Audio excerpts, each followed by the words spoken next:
Lalu sekarang apa bedanya tanggung jawab manajemen dan auditor terkait dengan pengendalian internal? Mari kita bahas satu-satu. Sekarang kita coba lihat dari perspektif manajemen. Di sini ya, terkait pengendalian internal, manajemen bukan auditor itu yang harus menetapkan dan memelihara pengendalian internal entitas. Dan konsep ini konsisten dengan persyaratan bahwa manajemen adalah pihak yang bertanggung jawab atas penyusunan laporan keuangan sesuai dengan kerangka akuntansi yang berlaku, misalnya GAAP kalau di Amerika, IFRS untuk internasional, atau kalau di Indonesia adalah standar akuntansi keuangan. Nah, di sini yang perlu diperhatikan adalah adanya dua konsep kunci yang mendasari desain manajemen dan implementasi pengendalian internal, yaitu yang pertama adalah jaminan yang masuk akal, disebut juga reasonable assurance, dan keterbatasan yang melekat, inherent limitation. Coba kita bahas satu-satu.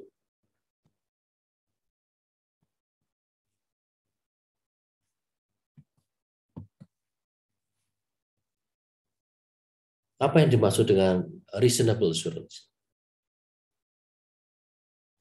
Reasonable assurance adalah keyakinan yang tinggi, ya, yang memungkinkan bahwa hanya kemungkinan kecil salah satu material tidak akan dicegah dan dideteksi secara tepat waktu oleh pengendalian internal. Perusahaan harus mengembangkan pengendalian internal yang memberikan jaminan yang wajar, tetapi tidak mutlak bahwa laporan keuangan itu telah disajikan secara wajar. Artinya apa? Bahwa pengendalian internal itu dirancang dan diimplementasikan agar perusahaan memiliki keyakinan yang tinggi, tetapi tidak mutlak. Kalau mutlak itu misalnya sampai angka 100%, tinggi, reasonable assurance itu kurang lebih 99 mungkin ya, tetapi tidak pernah menyentuh angka 100. Itu namanya reasonable assurance. Jadi yakinnya tinggi tetapi tidak mutlak.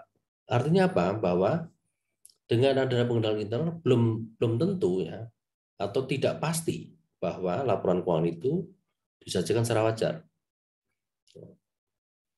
Masih ada peluang bahwa pengendalian internal itu tidak dapat mencegah terjadinya salah saji.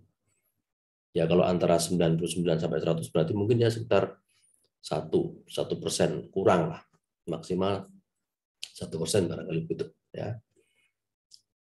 Nah, di sini yang perlu dipertimbangkan juga adalah bahwa pengendalian internal itu dikembangkan oleh manajemen setelah pertimbangan biaya dan manfaat dari pengendalian internal tersebut. Maksudnya apa? Ya, untuk memastikan laporan keuangan bebas salah saji, manajemen akan berusaha ya mendesain pengendalian internal, tetapi juga pertimbangannya biaya. Kalau biayanya sangat besar, mungkin juga manfaat dari pengendalian internal juga kurang. Artinya untuk melindungi satu aset yang nilainya 100.000 misalnya, maka pengendalian internalnya juga tidak akan punya nilai lebih dari 100.000. Ya, kurang lebih itu. Jadi pertimbangan biaya manfaat itu memastikan bahwa manajemen berusaha memberikan atau mendesain pengendalian internal, tapi juga mempertimbangkan juga biaya dan manfaat. Lalu yang kedua yang perlu dipahami terkait dengan pengendalian internal adalah apa yang dinamakan dengan inherent limitation. Ini sama halnya ketika kita bicara bahwa pengendalian internal itu tidak bisa memastikan secara mutlak. Jadi ada chance, ada peluang untuk gagal. Jadi itulah yang menjadi keterbatasan bawaan bahwa pengendalian internal tidak akan pernah bisa sepenuhnya efektif, terlepas dari kehati-hatian yang diikuti dalam desain dan implementasinya. Pasti ada kekurangannya gitu. Tidak, karena tadi tidak mutlak. Bahkan jika manajemen dapat merancang sistem yang ideal, efektivitasnya pun akan tergantung pada kompetensi dan tergantung pada orang yang menggunakannya. Sebagai contoh ya, saya menunjukkan bahwa prosedur yang dikembangkan dengan hati-hati untuk menghitung persediaan membutuhkan 2 karyawan untuk menghitung secara independen. Jika tidak satupun dari karyawan memahami instruksi, atau jika keduanya ceroboh dalam melakukan penghitungan, maka penghitungan persediaan itu bisa jadi salah. Bahkan jika penghitungannya benar, manajemen mungkin mengesampingkan prosedur tersebut dan menginstruksikan seorang karyawan untuk meningkatkan penghitungan untuk meningkatkan pendapatan yang dilaporkan. Bisa jadi begitu. Ya.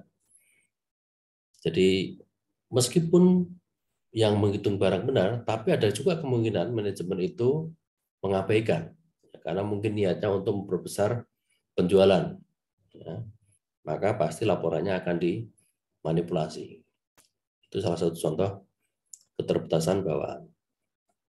Nah, demikian pula karyawan mungkin memutuskan untuk melebih-lebihkan jumlah dengan sengaja menutupi pencurian inventory atau persediaan oleh salah satu atau keduanya. Jadi seefektif mungkin,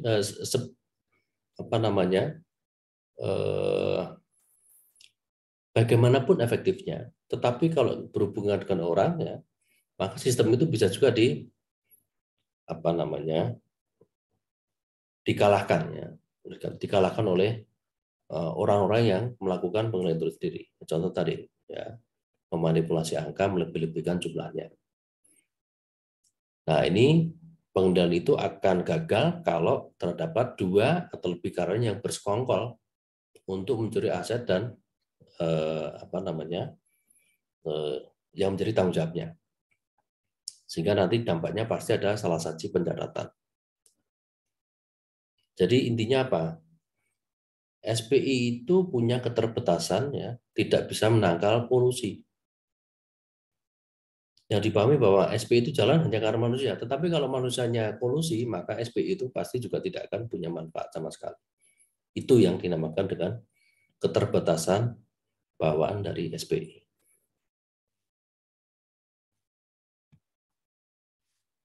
Tadi itu terkait dengan tanggung jawab manajemen. Nah, sekarang kalau menurut Sarbanes-Oxley Act Section 404A itu dinyatakan secara eksplisit, ya, bahwa laporan manajemen itu terkait dengan SPI itu ada dua.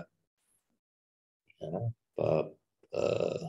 tanggung jawab manajemen pertama merancang pengendalian internal, dan kedua dia juga bertanggung jawab untuk menilai efektivitas pengendalian internal. Karena dia yang merancang, dia juga yang menerapkan secara efektif. Ya, itu tanggung jawab kalau menurut Sarbanes-Oxley. Nah, sekarang coba kita lihat bagaimana halnya dengan tanggung jawab auditor. Tentunya berbeda. Kalau tadi manajemen itu bertanggung jawab merancang dan memastikan efektivitasnya, kalau tanggung jawab auditor adalah pertama memahami pengendalian internal, dan kedua melaporkan pengendalian internal. Karena dia berada dalam pihak yang berbeda, ya, daripada manajemen. Nah, di sini seperti yang dilihat di tabel itu di bagan, ya, pemahaman pengendalian internal itu berkaitan dengan dua hal. Ini dalam konteks audit keuangan, ya. Pertama, pengendalian internal atas keandalan laporan keuangan dan pengendalian internal atas kelas transaksi. Ya, ini ada katanya dengan pertimbangan salah satu auditor di tingkat laporan keuangan dan di tingkat kelas transaksi. Jadi auditor akan fokus di situ. Yang pertama adalah memahami dulu bagaimana pengendalian internal yang disusun atau dirancang dan dilaksanakan oleh manajemen, dan melihatnya dari dua kacamata atau dua level. Satu level laporan keuangan, yang kedua level transaksi. Nah, setelah memahami, auditor juga tanggung jawab untuk melaporkan pengendalian internal. Ini menurut Sarbanes-Oxley Section 404B. Jadi kalau kita lihat A tadi terkait dengan tanggung jawab manajemen, yang B itu terkait dengan tanggung jawab auditor, terkait dengan pengendalian internal.